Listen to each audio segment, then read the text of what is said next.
Today is a big day. I'm very excited for this video. Today we're gonna have a very first look at Stormgate gameplay. Real quick, for those of you unfamiliar, Stormgate is a new real-time strategy game, a new RTS game that's developed by mostly old Blizzard employees that worked on a whole lot of RTS games, but primarily the ones that I enjoy a lot, and that would be Warcraft as well as Starcraft. So today, we're gonna have a look at the project that they've been working on, and honestly, hopefully, fingers crossed, it's gonna be good.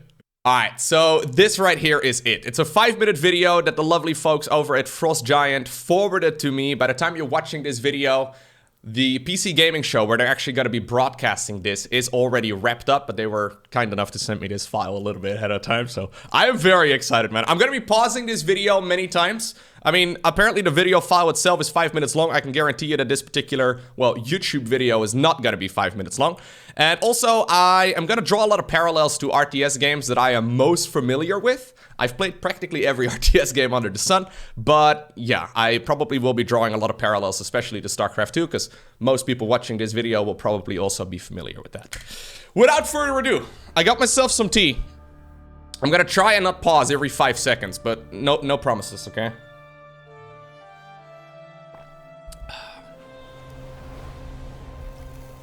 Frost Giant Studios. Please be good. Please be good. Please be good.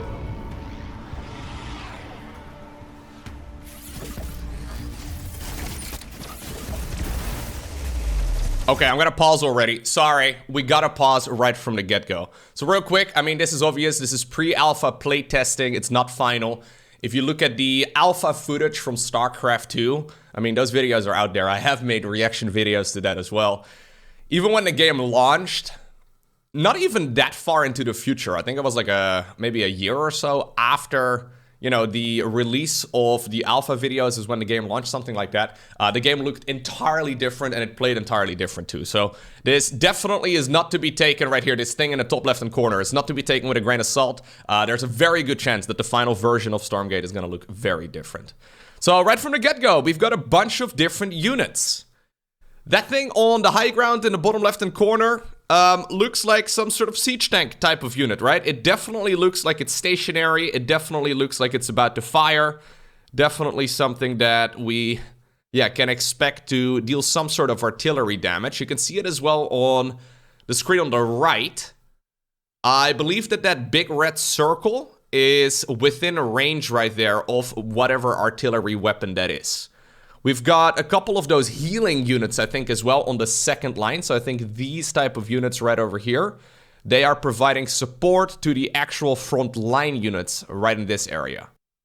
Now, from my understanding, by the way, the human resistance, I think these are the only ones featured in this video. Even though there will be other factions too. Or at least one other, I'm not exactly sure what the details are there, but yeah, there is a very good chance that we're not going to be seeing them in this video. Maybe we will, I'm not sure, but this is, I guess, the, you know, Terran versus Terran equivalent of Stormgate, as it is right now in the pre-alpha. So these units right over here, I mean, those are Marine-like dudes. They have very large guns. Yeah, so this is kind of like Terran Bio going up against Terran Mech. So I don't know how this engagement is going to go, but I've got a feeling it's going to be absolutely horrible for the dudes in blue.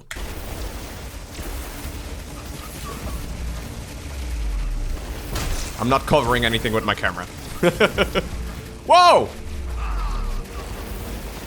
Where are we? The Terrans have... Really? We gotta shoot the dogs? Is that what we're doing? Oh no. What was that RTS game again, way back in the day, where I think you had some sort of naval unit. It was like a dolphin.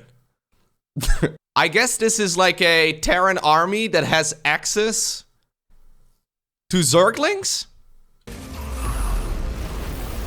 Looks like the fight over in the left screen, by the way, did end up working out a lot better there for the Marines than I would have anticipated. Hey, by the way, okay, hold up, I gotta go back here for a sec. It seems that these artillery things that are shooting from a distance are also leaving a bunch of damage over time circles on the floor, right? That's kind of interesting. Yeah. So you can see where they're gonna fire. There's another unit over here in the back too, by the way. Some sort of science vessel looking thing. Fair enough. Yeah, so this unit over here is most definitely providing support for that minigun guy right over there. I don't know the names. We have some sort of medevac over here as well in the top right-hand corner. Hi guys, this is TLO. Hello, Obviously TLO. played RTS my entire life, so it's been a real privilege for me to be one of the first people to try out I didn't realize we were gonna have Dario in this video. Fair enough. Stormgate. Really stoked about this match against Kevin. Think I'm gonna do some light harassment there. Oh, okay. When he says Kevin, there's about 17 Kevins in the StarCraft community. Ooh, we have an actual interface as well. That is very cool. Kevin Dong is, well, he's an old developer for StarCraft. So for StarCraft 2, he made a lot of the co-op commanders that a lot of you will be familiar with. He's moved on to the Stormgate team quite a while ago, but he's actually pretty good at RTS games too. Let me just move over my camera a little bit, so hopefully I'm not blocking any of the interface. Okay, so first and foremost, we've got a whole lot to look at. We'll listen to TLO here in just a moment. TLO, by the way, in case you're unfamiliar, the man's been a professional gamer for like 11 years, 12 years-ish. He was there in the early days of StarCraft 2, one of the most creative pros I've ever seen. These days, he works at the Rebellion, so he's still involved, but he's not quite a full-time player anymore himself. That being said, I'm sure he's still going to be very good right here. But I can imagine that Monk is going to be a little bit more familiar with Stormgate, considering he's been there since the very start. Anyways, what exactly are we looking at here? We have an actual screen. Okay, so the first thing I notice is that we don't have our supply count or anything like that in the top right-hand corner. Instead, it's set up over here. So we have, I guess, a matched timer right over in this corner. We have the first resource, whatever that is. We've got the second resource, and then we have, I guess, the amount of food, the population. This used to be called food in the early RTS games. I guess this is the supply count right over there. So 15 out of 25. Minimap over here in the bottom left-hand corner. I guess TLO is not going for some sort of wall-off over here. This does look like a choke point or a ramp right over there, but this map certainly is very reminiscent from a whole lot of RTS games that I am familiar with. We have a portrait over here. We've got the command post, so I guess that's the command center equivalent. It's got, I guess, 100 energy, so terrible macro right there by Dario. He's not using any of that energy. He's also got 1500 HP right there on the unit or on the structure, but the life bar here does not actually appear. So in StarCraft 2, you have a setting that allows you to only show the life bar of damaged units. So I'm assuming the way this works is the health bar is currently invisible until this structure would take damage.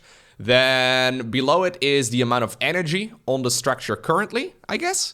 Although the bar is not completely full, even though it says 100 out of 100 at the bottom. And at the same time, we also have a progress bar, I think. So I'm assuming this command post is currently producing one of these worker guys. So the worker guys, what are they doing? Well, they're harvesting the yellow rock. I'm assuming they will tell us what the resources are called here in this video. I'm not exactly sure. We have a structure over here as well. That looks like one of the screenshots that we've seen in the past that Stormgate has released. That's probably the supply structure. I would imagine that is what is granting, yeah, this army supply. So if I were to make a guess, I guess the command post is giving 15 supply, and that structure over here is giving 10 additional supply to make units. We've got another type of resource over here on the left, currently not being harvested. So that is 0 out of 4 right now. I guess that's the Vespian gas equivalent, whatever it's called. The command post, it has an ability as well, so it's got a bunch of stuff. A, first and foremost, I guess, the hotkey right over there. It produces a worker, fair enough. So by the way, grit by default here. That's kind of nice. So we have Q, W, E, R, and then T. Q, I guess, is structures. W is probably unit producing moments. E is maybe army control. R is shift. And T is caps lock. No, I'm not sure what the R and the T would be. Maybe some sort of movement or camera. Not exactly sure. D looks like it would lift off the command post. F would be the rally point of the structure, but I guess you can just right-click it. And then we have G to cancel the existing command. Then the command post itself also seems to have an activated ability called Z or Z, whatever it is. Not sure what we're looking at there, but let's hear from Dario and let's actually watch this. Sorry, I'm pausing this video way too much. Just giving you my initial impressions here. We're only a minute in. I think I've been recording for way longer than that. Anyways. And then just try to overwhelm them with a massive amount of macro. The worker is called Bob. Okay, Bob's making a structure right now. He's inside of the structure. much like Zerk. I guess that's another depot thing coming up right over there, right above me. And the unit producing structure over there, I guess that's a barracks. Oh, okay. Interesting. So the dogs we saw earlier, I don't think they're considered fighting units. Oh, they're not actual dogs. I think it's a robot. Everybody, we can breathe again.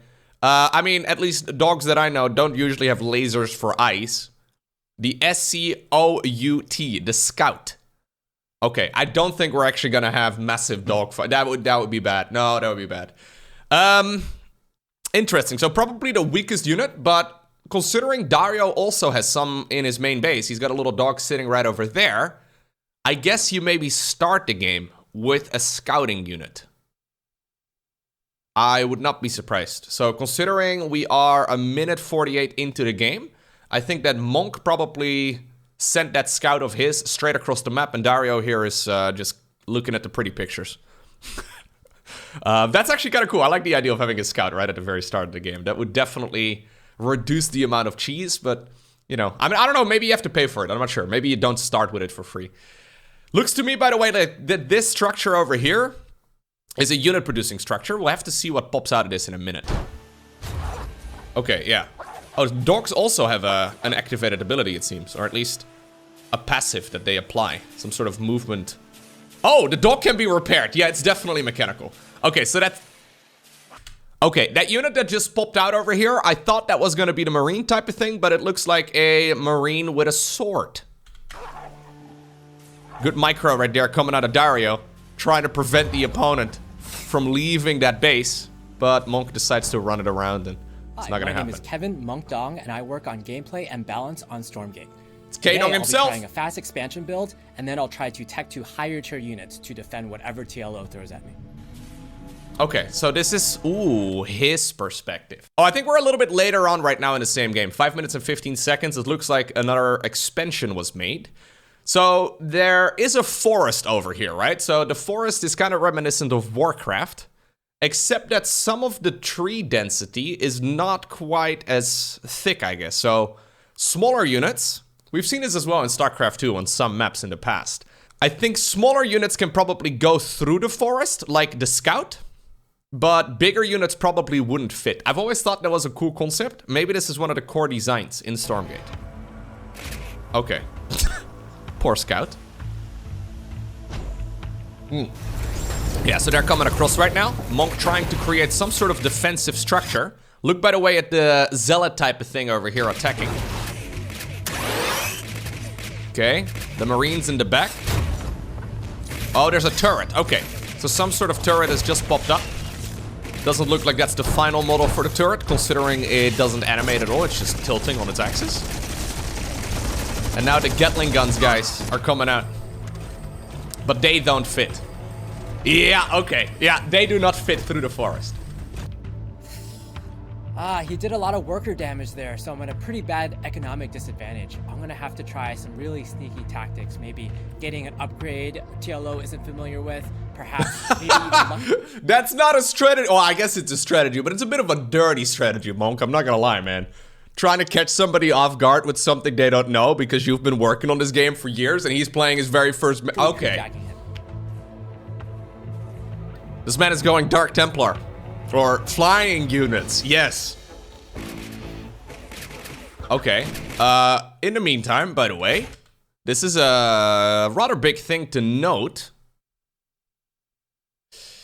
TLO is working on what seems to be a neutral creep camp. He's killing a chicken. There's dogs, chickens. Apparently they don't like animals over at the Frost Giant studio, man. What's going on there? He's shooting down the chicken, and there's something over here, a little purple orb. This reminds me of Dota and whatnot, right? I don't see any hero units here that could carry items, but maybe this is a buff, like a permanent buff, or maybe like a something that you obtain for the next few minutes. That would actually be kind of cool. If you could take down a creep camp, then have like a 5-minute, I don't know, strength boost or movement speed buff or something like that to, maybe 5 minutes is way too long. I have no idea how this works out, but something like that to take a risk right now, but also to be able to push an advantage if you are indeed a hit. Okay, so he's doing a little bit of a drop right over here. Looks like these guys, by the way, are dealing splash damage in a line. Yeah. Yeah. They're definitely dealing splash damage in a line. I think he should have looted whatever that purple thing was, no? Maybe he can't loot it? I think he should have picked it up right away. Instead, he's picking up. I don't know what this is. Very curious to find out what's going on there. This is, by the way, I think another expansion. Looks a little bit different in this world than the rest of the graphics that we've got going on. Oh, okay. Move the camera, please. So these guys have a boost ability, and there's that siege tank looking thing. Is it? No. Okay, so it's not leaving any sort of residue this time around, so I'm assuming that's some sort of upgrade. This definitely does look a little bit different, though, than what we saw earlier, but maybe that's because it is zoomed in. So there is, by the way, counterplay possibility, too, because it seems to, yeah, visualize the circle. I'm assuming this is something TLO can see as well. It seems to show you the circle where the ability is actually going to land. Okay. Looking forward to hopefully dealing the finishing blow against Kevin here. I'll attack again from the right side through the light trees, but this time we'll bring in a larger force from the left side as well. And I think I'll be able to out-micro him here. He has a more static mech army, I believe, and my bio unit should be able to dodge all the tank shots, get in there, and... I kind of look forward to looking at this video again in like 10 years' time, assuming Stormgate is going to be a success. And just cringing really hard over the strategies and the things that these guys are doing. I mean, that is what happened when I looked at the StarCraft 2 alpha videos about a year or two ago. Just the most painful strategies and things you would never see anymore these days. Like, why even bother with any of these decisions? But anyways, the game, I mean, the StarCraft 2 alpha is completely different than the current version of the game. I have a pretty smooth path of... Yeah, so he's trying to make sure that the splash damage here is not that great. Okay, hold up right now. That was a big moment. I think there are upgrades available for each unit in at least the majority of the cases that we've seen so far. There's another one of these neutral camps, by the way. One of the mobs or creeps seems to be sleeping. I don't know if that means that there's a day-night cycle, like in Warcraft 3. I'm not exactly sure. Anyways, it looks to me that these guys now have the ability to dash forward. Now, the dash ability is obviously great in combat to reposition, but they're going through the trees here, which shuts them down. Real quick, could that siege tank looking thing, whatever it is, fire? Yes. So this tank already is firing over the tree line. Yeah. So it is indeed projected over here where it is gonna land. There are a lot more turrets set up right now. Oh! It's like the tank effect meta in StarCraft 2. There's another flank, by the way, coming in from the top left-hand corner as well. So this thing, we haven't really seen it move around. It seems to have legs, so I guess it can move. But it's being repositioned right there by the dropship.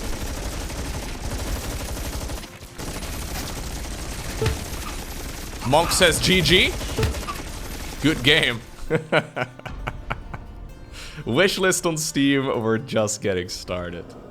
Very cool. Yeah, I will go ahead and leave a link to their Steam page down below in the description of this video as well. They haven't really requested anybody to do anything, but the one thing they have requested over and over and over again is to wishlist their game on Steam, because apparently that is the easiest way to gain traction on that platform. I mean, it doesn't cost you anything. You just log into Steam and press the, you know, I am interested in this game button. Link is down below in the description. PlayStormgate.com. Okay. We're still 25 seconds here. Is anything gonna come up? No. I think the video... maybe this is not the final version of the video they will show at the PC Gaming Show. I think they still have a little bit of information they could put in here. Okay, so let's have a look at that first sequence once again.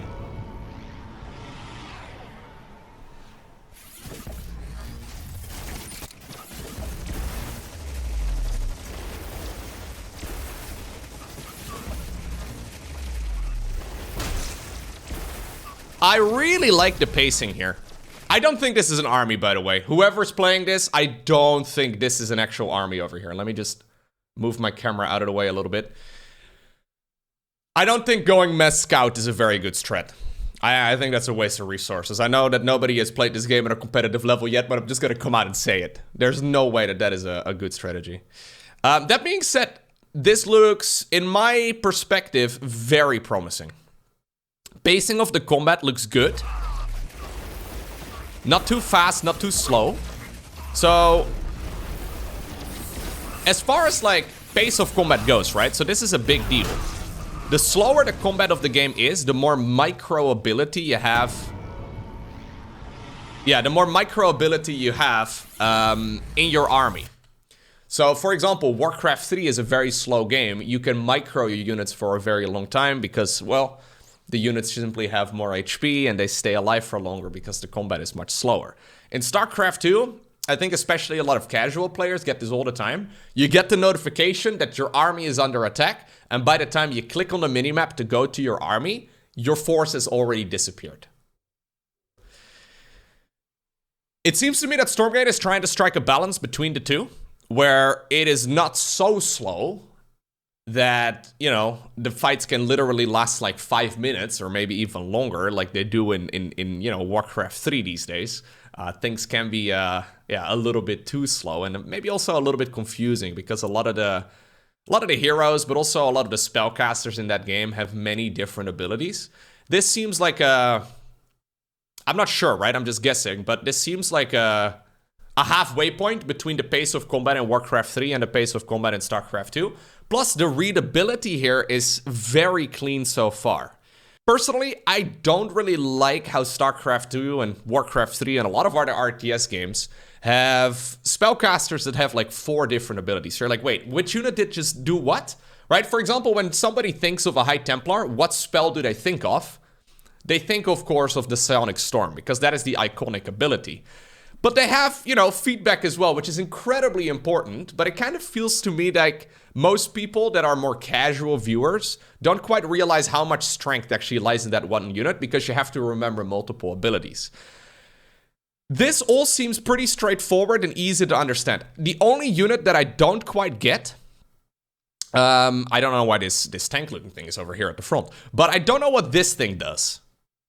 This seems like a repair support type of unit, but I'm not exactly sure what this unit is doing that this unit is not achieving. Maybe this is a detector, because there is a little eye on top of it. Maybe it's the detector, actually. I'm not sure if there are cloak units in this game. We haven't seen any of that, but... yeah, so this is showing us the tank-looking thing from the high ground. This is that scouting unit getting a bunch of damage in. There's another one of those creep camps, by the way.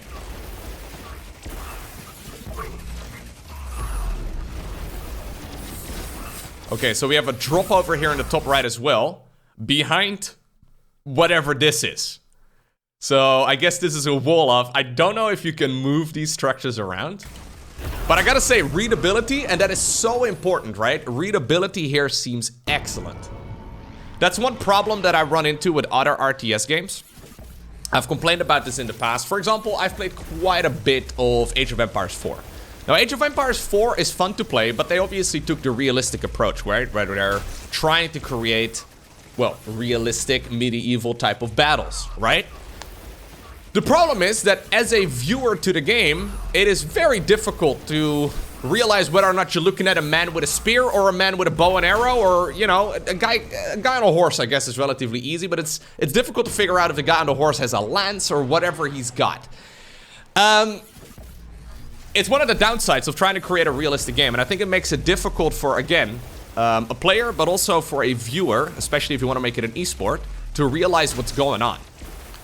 So far, in this particular set of gameplay videos, I'm very impressed. I think readability is easy to understand, or, well, I guess the readability of the game is good. It is easy to understand. I see a big guy with a gun. It deals damage. And I see, you know, a dog, and apparently we gotta shoot. No, we don't want to shoot. It's the scout, okay? It's got robot eyes. It's got little lasers. You're fine. Okay, the second sequence, once again. So this is a little bit of base building. So the hero, or sorry, the worker unit is called Bob. So these are habitats. Yeah, habitats are definitely the supply depot equivalent, 100%. So there's another structure being built here. I guess that's for that resource. This is that moment where the scout comes in. We have the scout fighting the scout, fair enough. I wonder what the scout comes out of. I wonder if you start the game with it, or if you maybe can produce it out of the main structure you start the game off with. I think the command post is probably where the scout comes out of, but I'm not exactly sure. So the interface definitely does look solid. I think this will be very reminiscent for hardcore RTS fans, but also pretty easy to pick up as a more casual player. One thing that Frost Giant already mentioned in the past is that they're trying to make this more accessible for casual players. So if I understand correctly, I think what can happen is if you click on the Q button over here, it will open up all the available structures that you can build, and then you can go ahead and just put down what is apparently called a habitat. You can just click the structure, hit Q, start up the hotkey here for a habitat, and it will automatically pick whatever worker is closest to actually build that structure. And then apparently after the worker is done building, it will return back to what it was previously doing. Obviously, that's great if you're a more casual player, but as we all know, it is more efficient to start the structure right at the correct amount of resources. So say, for example, a habitat costs 100 of whatever that resource is called. It is better to pull the worker early and then to, well, start it up in place, right? So I think a lot of hardcore players will probably be able to squeeze more juice out of the early game by being more efficient with it, but you can at the same time as a more casual player have an easier time, you know, playing the game without being forced to like do 100 different things. It can be very overwhelming to play a game of StarCraft, but it seems like the pacing of this game is definitely a little bit lower. I gotta say, by the way, I love the little smiley face right there on Bob. I hadn't quite realized that yet. All right, so this is the battle where we have that army in blue coming in to fight the base of the player in the red. So even though the turret does go up, that was very expensive, I think. It does seem like the damage output is relatively low, though. Yeah, you can definitely defend with a relatively small army. Armies are certainly smaller than they are in StarCraft 2, but a little bit larger than they would be in Warcraft 3, I think.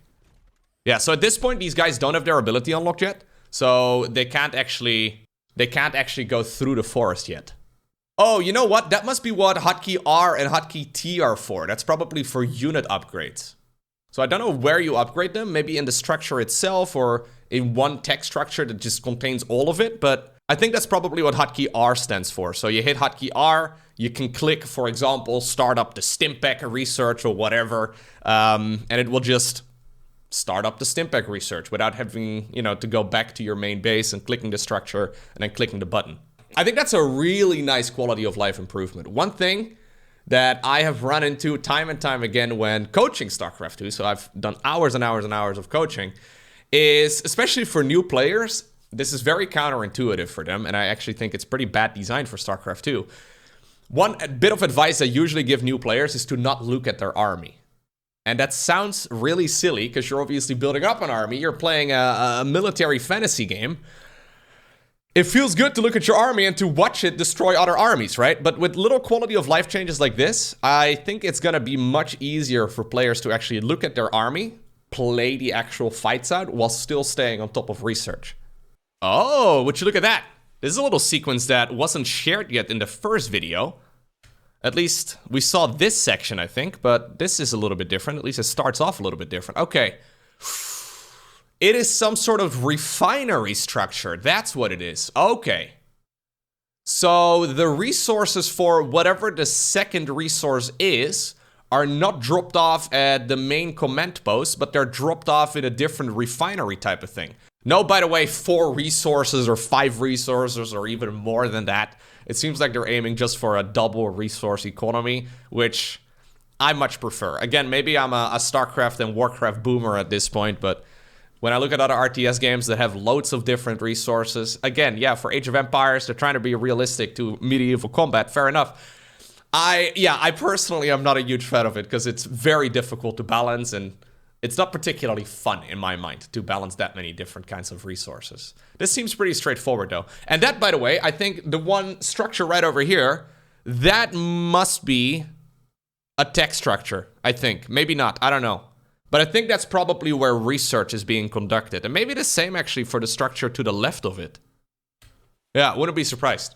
Anyways, apparently this is the little drop sequence where Mr. Monk is sending out his guys with miniguns against TLO, who's just trying to destroy a chicken over here. But then he doesn't pick up the buff. I'm gonna call it a buff. I don't know if it's a buff. So he's trying to bait them into the tank. Not doing a very good job here, by the way. Okay, now the tank is gonna start joining in. I really like the counterplay there. Yeah, the fact that you can pick up and get out of the circle. It seems like, honestly, the tank, whatever it is, doesn't really deal enough damage, but the fact that you can pick up and get on out of there is really cool. I also like that ability a lot on these units over here. So this all does kind of strike me as early to mid-game tech. I don't know if that means that there is not gonna be late-game tech, or maybe it's just not finished yet, because obviously this is still early on in development. But I gotta say, so far, this is looking excellent. Oh, there's one more file that they've included. The TB Human Theme Multiplayer 1. I think this was playing earlier. At least part of it.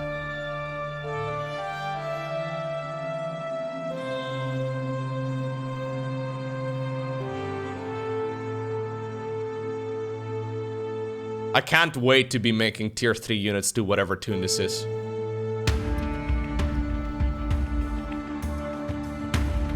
Okay, let's watch this sequence again with the music in the background.